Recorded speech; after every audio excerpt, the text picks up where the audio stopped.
All right, y'all, I've had a lot of people request a guide for the Divine card combo system, and I think it makes a lot of sense. A lot of these cards are very situational. They could depend on certain roles, how a certain character plays, even your own play style. Even I think there's many nuances when it comes to this system, which is really cool. So in today's video, we're going to be basically breaking down every card, talking about some key characters I think that could fit for each of them. Eventually, we'll be doing guides for multiple different characters, and in those guides, I will be talking about which cards I think are most ideal for them. So if you are looking forward to a specific character in mind, that will be in the future. But again, I'll bring up general good examples of what characters we'll use so you can have a great understanding, or at least a better understanding of what these cards are able to do. So one thing I do want to bring up before we actually hop into it is the fact that there is a basically incentive to have certain combinations. We'll just show it right here. So again, we actually thought, at least a lot of us thought, that this was removed from the original Project Multi-Network test, but that is not the case. So these are combos for the Divine Combos card, which is very funny here, and you get bonuses for what you put together. So if you go with all red cards, you get all attack up, but then let's say maybe you go 2 red cards and then 1 blue card, you will get 1 skill cooldown by a tiny amount, and then you get a small amount of increased power to all attacks. Same with the green cards, will be giving you extra defense up, so like 2 greens and 1 red will give you a little bit of power and all defense by a small amount as well. You can take a look here. I'll be leaving a link to this in the comment section below, or the description, one of the two, if not both. And these can help out quite a bit, especially if you max it out. I think that could be pretty prevalent, but either way, I think the effects of the cards will be more important than the actual like extra bonuses from the cards here. Still, it is nice to keep in mind in case you're really going for like a full offense build in a certain match, or maybe you might want a little bit of school cooldown. I think it is at the end of the day situational, and these could help determine a match, but it's really mostly the actual card effects themselves, like I said. So just keep that in mind there. But yeah, again, I want to show y'all where you could see the Divine card combos, things like that. Keep in mind that when it comes to those bonuses I just showed, by the way, you only see them when you get all 3 cards. And actually, I'll just flash on the screen by going into this training mode here. We could go ahead and do infinite Divine combo cards, and then let's just select a random amount of cards here. Let's just get the snowball one. I don't know, just random cards, just to show like all 3 of them you can get this actual effect. And you see that all 3 cards do pop up there. That is because that's basically showing that you do get the effect that you selected. Unfortunately, again, there's not really a way to see that. We could view the Divine combo card list by selecting the battle changer when you're in the home screen, and then Divine combo card list right here, and you're able to see all of them in case you want to read them yourself, kind of look into things. But this is the main screen for the Divine combo cards, so just really keep that in mind here. We'll just kind of go down the row and talk about each of them. We have Lightning Swift here, so this deals additional damage to enemies attacked within 2 seconds after you use a Vanishing Step. I'm not really like, compared to Snowball, I do like Snowball quite a bit better for many heroes, but there's certain characters that may be able to take advantage of this, especially close range fighters, because there's 2 ways you could use a Vanishing Step. You could use a Vanishing Step to either KO an enemy or confirm a kill, or you could use a Vanishing Step for defense. In my opinion, I guess I play technical a lot, being fair. I use the Vanishing Step a lot for a defensive utility, but I could very much see some characters like get kills because of this ability. I think that the effect of Snowball is usually just great, and we'll talk about that in a bit. But Lightning Switch, let's take a look at some characters here. We could actually just switch over by damage rolls here, and just if it lets me do that, I can exit here. Like I could see Deborah take advantage of this, really, because of the fact that he wants to be close range and he wants to get petrification. So I see like a lot of times Deborah kind of vanish forward to someone, especially with like how his skill 1 was buffed in the way that it does give more petrification. This, I feel like a lot of times I have barely missed Deborah's petrification, but now it's a lot better. And then with this vanish step, you will just do even more damage after you are able to land that. And I think it could be really good on this guy. I could very much see the value in having the lightning step. Looking at other characters though, like maybe you could say 18, but it's like not a bad card. It's really good at confirming kills. I can see Trunks take advantage of this too, because Trunks is a character that wants to basically get a lot of different KOs. But at the same time, you know, when we talk about like confirming kills, Snowball, I feel like it's just more often than not the better option here, at least from my experience. So for every KO or assist on an enemy hero, you will get an all attack up to 4 times. Now you do lose this if you're KO'd, but I feel like it's pretty overall easy to activate this throughout the match. You know, I think as an attacker, many times you'll be getting double kills or at least a double assist at bare minimum, things like that. And this is able to stack up pretty quickly, you know, especially at the end of matches. Let's say you're using Super Saiyan Goku, you have like his Spirit Bomb, like so many of these attacks get so huge at the end, and it just really like very easy to build this up. Super Snowball is just a very powerful effect, and you very much see the difference between having this and not. While Lightning Swift, I think, can be useful. I'm just more of a Super Snowball kind of person myself. I think more often, you know, if I'm looking for a damage roll, I will pick this. But again, if you like this Lightning Swift here, I could definitely see characters take advantage of this. And I would say most of these cards here aren't really even bad. They're just situational, and I would say, you know, more often than not I get use out of this one, but that's just me here. So we have this build up, all defense up. I actually really like this because again, it does stay for the rest of the fight. It is up to 10 times right here, and it's every 2 KOs or assists on enemy NPCs. That's so easy to get because I think you want to really prioritize farming enemy NPCs very early on, mobs around the map, just because you want to stay at that consistent level ahead of your opponent. If your opponent gets ahead of you even by 1 or 2 levels, you are going to be in trouble. A direct confrontation could be very lethal, even if not just straight up kill you. So this kind of helps you just focus on what I think will be the best playstyle for a lot of characters. You know, tank characters especially will of course take advantage of this because their role is to actually take a lot of damage, soak a lot of damage. But there are other characters that may be able to use it in case, you know, you're feeling like you're a little too squishy, you know, with some technicals. Maybe I could see someone try to take advantage of this. Even like Krillin maybe could take advantage of this a decent amount, just because he's actually still really good at farming characters across the map and things like that. So I do like this defense up. I think it's one of the better cards, honestly. For like level 1 cards, these two are actually really good. I feel like they're better than a lot of level 2 and 3 cards, honestly. Really big fan of these two right here. We have the 2 easy, gives extra HP for 2 seconds, can be activated every 30 seconds. When you take damage, that brings your max HP to 50% or less. Could you take advantage of this? Yes. Do I think that means it's necessarily like a really good ability? I mean, like, I think that if it's a choice between these two in terms of like, oh, taking less damage in that role, right? Because of course you can only select one of each of these divine cards per the stacks that are available. I'm more likely taking this here just because I think overall through the match you'll get more of an advantage here. Not that this can't help, and maybe, you know, a future character could really take true advantage of this.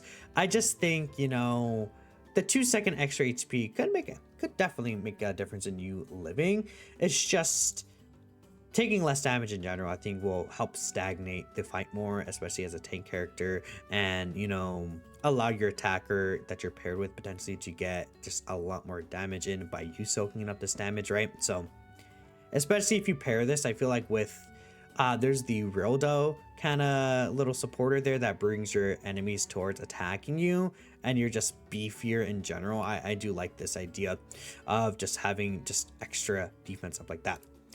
So we have strategic escape, boost movement speed slightly if your back is turned to a nearby enemy hero. This is really good for characters who want to go across the map. Of course, as a blue card, it is really good for technical characters. I could see, you know, I like picking this one myself, just getting the extra movement speed for technical characters like Krillin, Kid Gohan, things like that, right? There's not really too many attackers I feel like that could take advantage of this really from looking here. Frieza, I think this is definitely a really good card for Frieza. He's a character that's really good at just zooming across the map, getting out of destructions especially. I think Frieza could take a huge advantage of this. But beyond that, I'm not really like bulging my eyes out at other options for other characters really. I mean, generally for technical characters it is good. I could see 17 take advantage of Super Snowball as well, or this right here. It kind of just depends. I feel like technical characters, you can build them an offensive build for some of them, like Krillin. I could see like a Super Snowball Krillin build, things like that.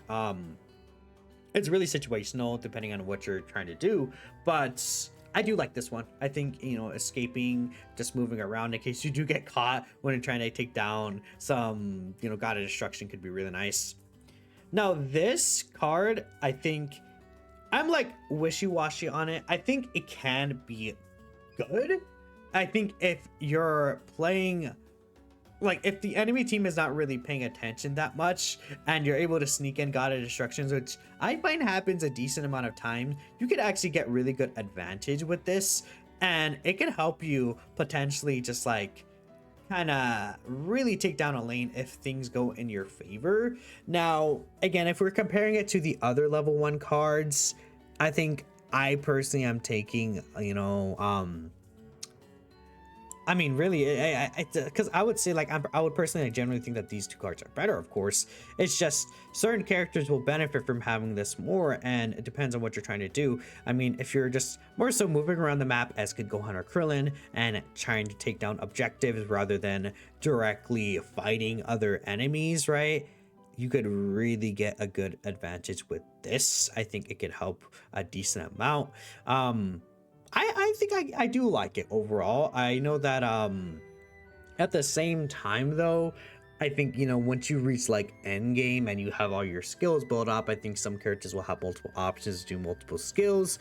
It might not be as needed, but it can still make an impact early on. And at the end of the day, getting objectives, I feel like, is the most important thing. So by having that shortened cooldown, you're able to just do that more often. So I could see if you like this one. I don't usually go out of my way to pick it. I personally like movement speed better, but I could see someone really get advantage with this, right? Now we have the second row here. We have Giant Slayer. So this will boost damage dealt to target in proportion to their max HP until the end of battle. And this is specifically when you're attacking an enemy hero. I think this could be just generally good for helping take down tank characters, just doing more damage to those with high HP. I think especially because it's in proportion to their max HP in total.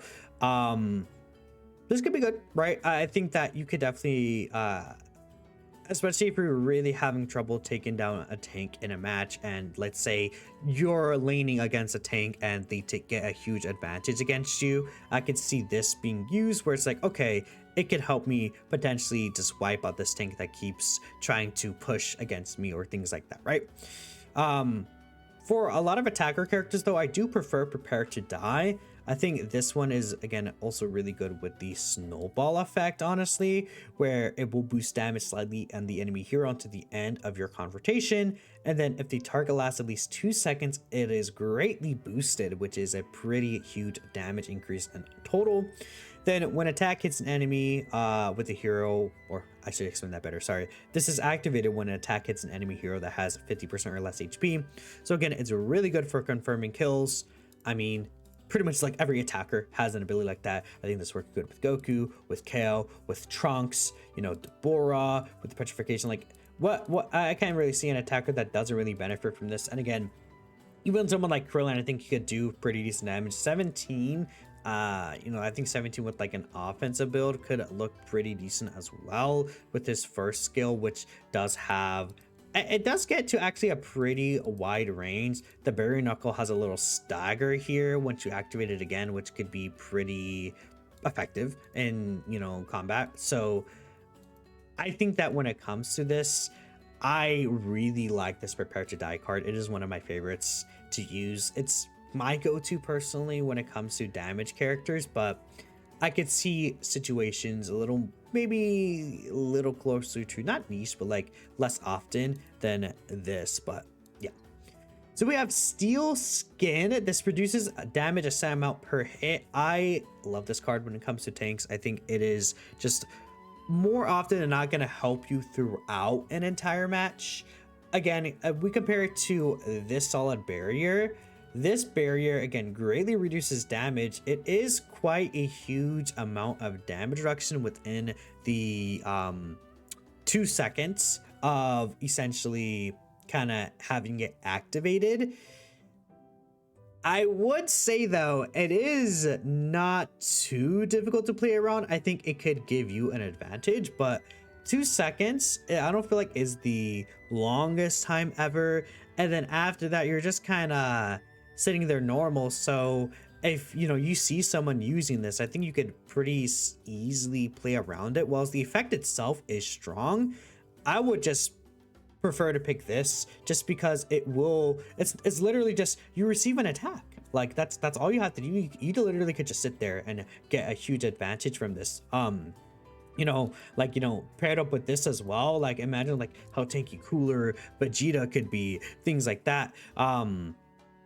Keep saying things like that, like I realize I'm saying that quite a bit, chat. I'm sorry, guys. I will try to change my verbiage, but you guys get the point here, where I think paired up with these two, it works really, really well. And this is like, I could see, especially from super attacks, like you can't just get straight like solo hit by a super attack, but I feel like in a lot of confrontations you will usually just be actually like rush attacking or getting hit with a skill before this. It does prevent enemies from just being able to just, like, let's say Goku can rush in with his little meteor smash and just like hurt you really badly instantly. But if you know that an enemy character has this, you can move around for the rest of the battle, right? So I'm not really the biggest fan of this one personally, but I could see where, like with any card, you could potentially have use for it. So this is Art of Decoy. Big boost to movement speed and reduces vanishing step cooldown time for 4 seconds. Can be activated every 10 seconds. And then if you get obstructed by an enemy hero. I personally like this one. I think it is situational, but I really like the movement speed and vanishing step cooldown. I think especially as at least I play technical quite a bit. I move around the map. I usually sometimes try to sneak in the God of Destructions. I get obstructed here by an enemy hero, I think, a decent amount of times when that happens, and having this helps me escape in many situations, especially with the vanish step cooldown. It allows me to, how to explain it, like get out of a lot of situations I feel like that I wouldn't otherwise have with this ability. But unless you're really doing that, I think, you could even argue having this could potentially be better for escaping, like in those scenarios where, even though you'll miss on the movement speed, you will essentially be very tanky during that period of time. I don't know. I like this one. I think, this one is a one that I pick quite a bit when I'm using Krillin. And I think I could see this really useful on Frieza as well. Kid Gohan. Just like, your goal is to just be moving around the map and trying to avoid interactions as much as possible. This one I think could be useful. Then right here we have Epic Hunter. I don't really like this because you deal extra damage to a boss who's under 50% or less HP. I feel like this is not even necessary. Like, a lot of times ultimates and things like that you'll be saving for these bosses around the map, it's like you're gonna one-shot them anyways, I feel like, or you're gonna be able to basically nearly one-shot them. Again, could there be niche scenarios where that could help out? Yes, but I feel like it's not too often. Maybe the character that could best utilize this is like Piccolo, because Piccolo's main role, I think, right now is to just snipe those bosses, maybe with like light grenade. Like Piccolo's really good at getting the actual, like, Android 16, Nappa, the characters that are across the map. Again, these two right here, Jacko and Brienne, like Piccolo's really good for that. So if you're truly struggling on actually finishing one of those bosses off, this could be useful for you. I just think that it's not really needed. It's not like, if you have your skills leveled up a decent amount, like even you'll be fine with sniping the boss under 50% HP. Not that it will never, like, if you use it, you'll never get a use out of it, but like, it's not going to be, I think, too common, especially with how good some of these other ones are. Yeah, I mean, that's just my personal opinion. So we have Wicked Warrior for the third skill card, kind of starting off right here. I like this one. Again, 3 rush attacks in a row on an enemy hero. It'll boost your rush attack damage for 4 seconds, and then ends after 4 seconds. Or, okay, how to explain it. Ends 4 seconds after the end of a rush attack on an enemy hero.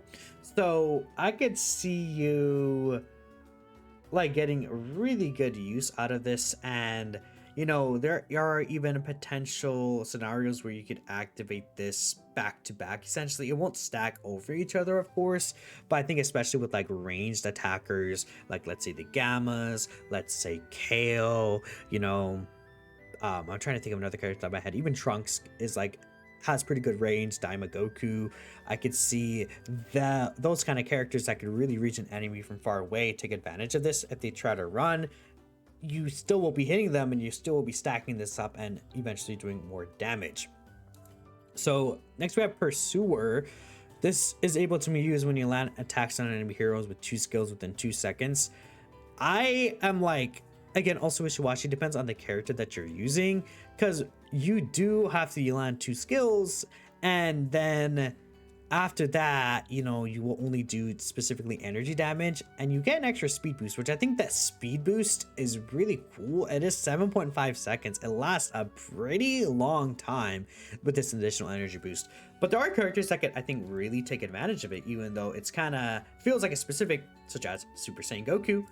Goku is just, he's a stupid character, right? But okay, Meteor Hammer plus Kaioken, that's your 2 skills. Then you get energy burst up with Kamehameha.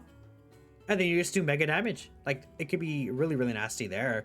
We take a look at the Gammas, I think, are another character that could take advantage of this in a really nice way. You have, let's say, Gamma Impact into Gamma Strike, and then you have the Gamma Blaster right after for your 3rd skill. And you also will get the movement speed up with both of those characters. I'm trying to think of another character that could really take an advantage of that. I guess Vegeta could help out with activating this if you pair it with him. Vegeta, I would probably pick another skill with him, but if you're kind of going for closer to like, you feel like you need a little more damage, I could see Photon Bomber into Explosive Ray, then Energy Blast Volley, I guess. I mean, it's like I said, it's like, I feel like certain characters it'll work, certain characters it won't work. You could probably get a good use of this on Kale, because all of her skills are Energy Blast right here. So getting the extra energy damage, this could definitely help out Kale quite a bit. And again, movement speed is always very nice. Like, I at first wasn't really feeling this card because I felt like it was a little too situational, especially because, using their 2 skills like that.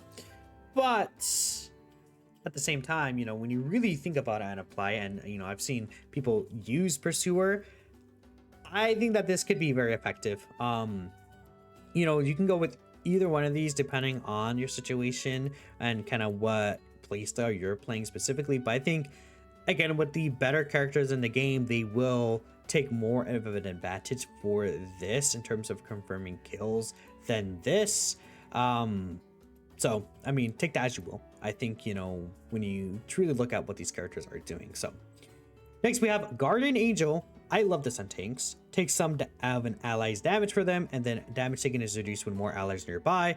This is, I think, really good endgame, which you will get this card near, like, kind of closing in on the endgame status and mid-game, right? How to explain, like, like end mid game. It's weird to kind of say, but I hope you guys understand what I mean, where it's closer to the final parts of the fight. I think a lot of times your allies may be grouped up together, and being able to take some of their damage for them is huge, because especially it can help with maybe squishier heroes like Trunks or Oob. I think this could be very useful, and I usually do pick this one, this Guardian Angel skill. I like it, you know, if I'm looking for more defense right here, it could be pretty good. So this right here, a defense step, reduces damage received from an enemy hero for 3 seconds. The effect is greatly boosted for super attacks, and the amount of damage reduced by the effect increases over time after you use a vanishing step. So I think that this has use because of how big ultimates get at the end of games. Spirit Bomb, like let's just talk about Spirit Bomb, man. A stupid, dumb ultimate that has like almost 0 startup, and it just covers the entire map instantly. Like, stupid. This is a dumb move. That alone, it makes this, I think, effective, because even vanishing alone doesn't get you out of that in many circumstances. So being able to have a ton of reduction against super attacks here, I think could be really nice. You know, I'm a fan of this. I think this could work really well in certain situations. I usually do pick Guardian Angel, I feel like, because, you know, getting hit by a super attack is not gonna, it could happen for sure, but I think there's maybe situations where you could even kind of recognize that it's coming still and react fast enough with the vanishing step, depending on where you're placed. I do like this generally better, but if you find yourself keep getting caught by these mega supers, man, this could be your go-to if you want to feel really safe against them. Backstab right here greatly shortens the cooldown time for the skill landed, and it happens if you land a skill on an enemy here within 3 seconds of being discovered. I think this could be, you know, if I'm not mistaken, this does work for hit, even though, you know, he is basically not discovered until, like, if you're using skill 3 then he hits you, right? I actually haven't tried it with hit specifically. I wish I did before recording this. Any hit pros in the comment section below, let me know if this actually does work really well for hit. I feel like it could work well for hit, because hit's a character that kind of pops in out of nowhere and just like confirms kills and does a lot of like burst damage or debuffs. Like, I think a good hit player is very scary. That boy is just like, if you guys play Marvel Rivals, it reminds me of like Magic. The Magic memes where she's just kind of hiding around the corner. It's like that. I think it could, if that works like the way I believe it does, hit could be taking a huge advantage of this. And just in general, you know, having skill cooldown is nice, right?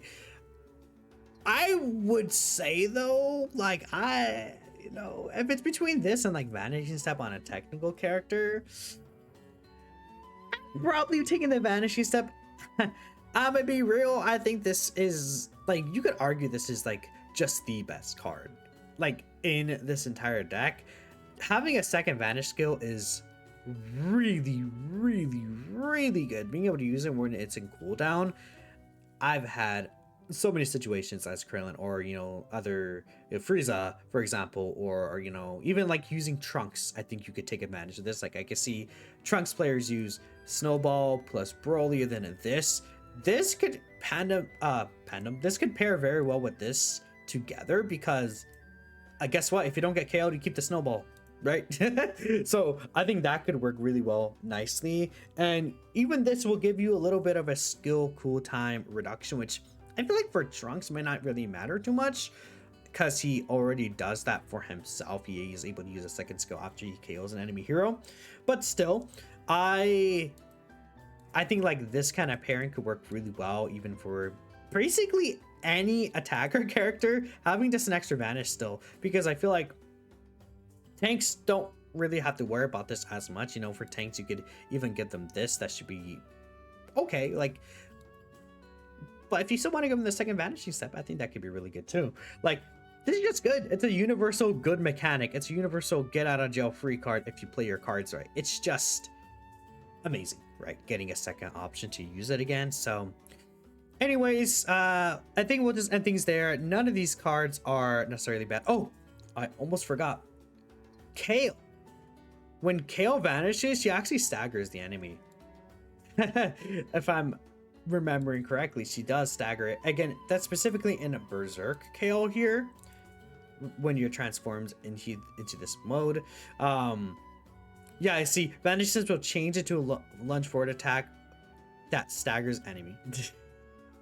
It's very, very funny that she's able to stagger enemies with the vanishing.